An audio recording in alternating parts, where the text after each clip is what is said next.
I am a flower. Yes, I'm beautiful.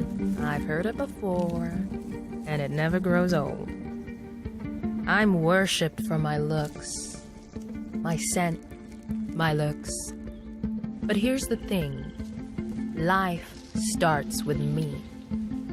You see, I feed people. Every fruit comes from me.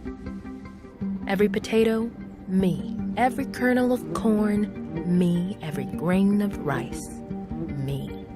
Me. I know, but it's true. And sometimes I feed their souls. I am their words when they have none. I say I love you without a sound. I'm sorry without a voice. I inspire the greatest of them. Painters, poets, pattern makers. I've been amused to them all.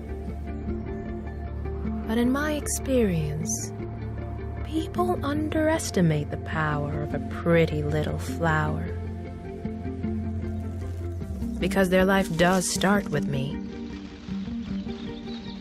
And it could end without me.